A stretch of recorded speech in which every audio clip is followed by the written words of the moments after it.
Assalamu alaikum viewers, welcome to the students platform. Today we will discuss PSY 409 Positive Psychology lesson number 31 Spirituality or religiosity. What do we understand from spirituality या religiosity? इसकी common definition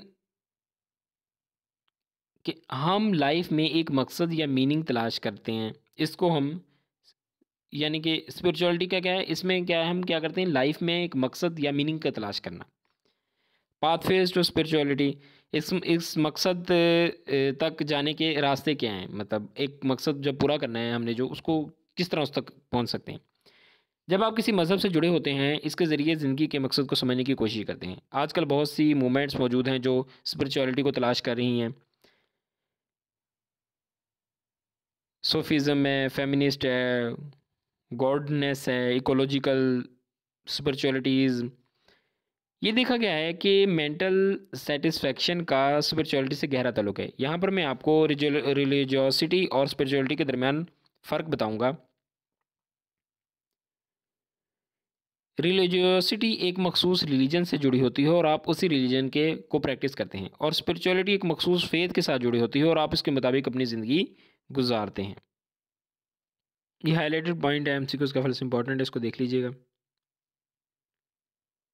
Gallup polls in USA, 96% of Americans believe in God and 21 of psychiatrists and 28 of clinical psychologists are atheist। और कह रहा है कि agnostic, agnostic वो लोग होते हैं जो किसी पर भी बिलीव नहीं करते। Research on religiosity religiosity and health, death anxiety. जो लोग ज़्यादा रिलीजियस होते हैं, इनमें डेथ एंजाइटी दूसरों लोगों के मुकाबले में कम होती है। ये चीज़ मुसलमानों में देखने में ज़्यादा पाई जाती है। सब्जेक्टिव वेलबींग, इस स्टडी के मुताबिक भी जो लोग ज़्यादा रिलीजियस थे वो अपनी लाइफ में ज़्यादा खुश थे। Pakistan earthquake study, PTSD।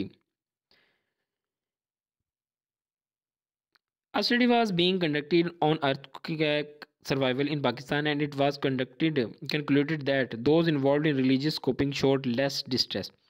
इनसे इनडायरेक्टली इस सवाल पूछा गया कि जो लोग यकीन कि लोग बाज़-औक़ात ऐसे हालात में ख़ुदकुशी का सोचते हैं, लेकिन आप ऐसा क्यों नहीं सोचते? तो उन्होंने जवाब दिया कि हम ख़ुदकुशी कैसे कर सकते हैं। सॉरी, ये उर्दू में जो लिखा हुआ है सारा कि हम ख़ुदकुशी कैसे कर सकते हैं। हम मुसलमान हैं और इस्लाम में मायूसी को कुफ़र कहा गया है और ख़ुदकुशी को हराम। हम ऐसा करने का सोच भी नहीं सकते। अल्लाह ताला से उम्मीद बहुत है, वो गफ़्फ़ार और गफ़ूर होने के साथ-साथ रहमान और रहीम भी हैं। इंटरनेशनल रिसर्च, ये इम्पोर्टेंट नहीं है सच, तो मैं छोड़ रहा हूँ इसको। इंट्रिंसिक एक्सट्रिंसिक और intrinsic faith study by Vicky Genia. इसके अंदर कह रहा है कि measurement intrinsic religion is purely related with religiosity, जिसमें हम इबादत करते हैं, मज़हब के मुताबिक ज़िंदगी गुजारते हैं। एक्सट्रिंसिक जो है, और जो इंट्रिंसिक है, इसका मतलब है you believe, you are true believer.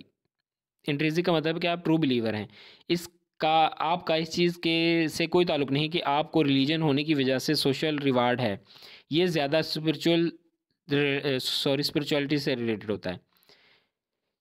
Extrinsic और इंट्रिंसिक दो चीज़ें हैं इसके अंदर। फेथ, एक्सट्रिंसिक फेथ के अंदर हम क्या करते हैं कि इबादत करते हैं, मज़हब के मुताबिक ज़िंदगी गुजारते हैं। इंट्रिंसिक के अंदर, इसके अंदर हम कहते हैं कि बंदा ट्रू बिलीवर होता है।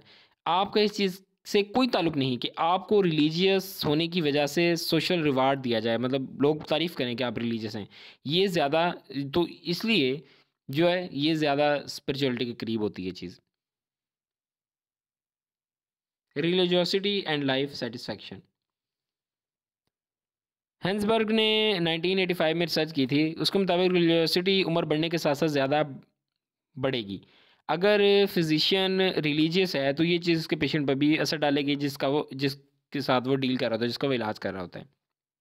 Why an association between religiosity and satisfaction, religious support wellbeing by providing a sense of meaning and purpose. As a Muslim हमें पता है कि हम दुनिया में क्यों आए हैं, हमारा असल मकसद क्या है। जब हम इस मकसद पर चलते हैं इसको पूरा करने के लिए, तो हमें सेटिस्फैक्शन मिलती है।